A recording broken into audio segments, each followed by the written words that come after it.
It was Christmas Eve, and snow blanketed the ground like a soft, chilling quilt.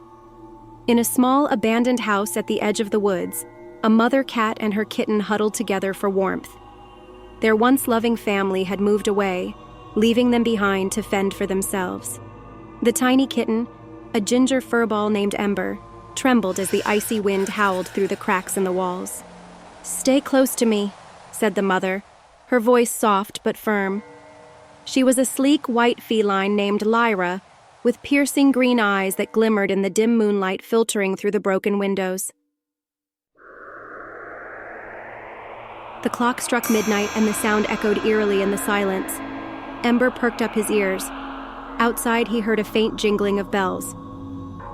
"Santa," he whispered, his innocent eyes sparkling with hope. But Lyra stiffened. The bells did not sound cheerful. They were slow, deliberate, and accompanied by the crunching of heavy footsteps in the snow. She pulled Ember closer, her fur standing on end. "Stay here," she whispered, her voice trembling. "Do not move, no matter what happens." Lyra crept toward the window, peeking out cautiously. What she saw made her blood run cold. A figure stood in the snow, cloaked in red. But this was no jolly Saint Nick. The figure's face was pale, gaunt, and stretched into an unnatural grin. Its hollow eyes glowed faintly red, and its hands were twisted, claw-like. It dragged a sack behind it, the fabric stained with dark, wet streaks. The figure stopped and tilted its head as if sensing Lyra's gaze. Slowly, it raised a hand and pointed directly at the house. Lyra backed away, her heart pounding. "Ember, we have to leave," she said, scooping up the kitten in her mouth. She darted toward the back door, but as soon as she reached it, the jingling of bells filled the air again, louder this time. The door slammed shut on its own, the wood creaking as if under some invisible force. A chilling voice echoed through the house.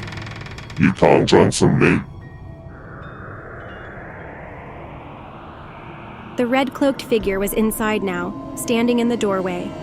Its sack writhed and bulged as if something alive was trapped inside. It reached into the sack and pulled out a small, shadowy creature, a grotesque, skeletal cat that hissed and leaped toward Lyra and Ember. Lyra fought bravely, slashing at the creature with her claws, but it was relentless. "Run, Ember!" she cried, throwing herself between the shadow cat and her kitten. Ember scrambled away, his tiny paws slipping on the icy floor. He darted under a broken cabinet, watching in horror as his mother battled the monster. The red-cloaked figure laughed, a deep, guttural sound that seemed to shake the very walls. "You're a fighter," it said to Lyra. "The born fighters fall eventually." Just as the shadow cat pinned Lyra to the ground, Ember spotted a glowing object in the corner of the room. A silver bell, untouched by time. Something about it called to him. Summoning all his courage, Ember darted out from his hiding spot, grabbed the bell in his tiny mouth and rang it as hard as he could. A piercing light filled the room, and the shadow cat screeched in agony before dissolving into smoke.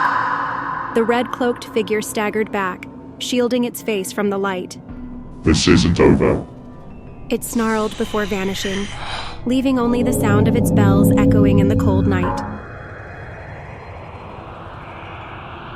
Lyra lay on the floor, battered but alive.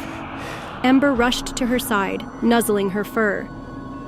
"You were so brave," she whispered, licking his head.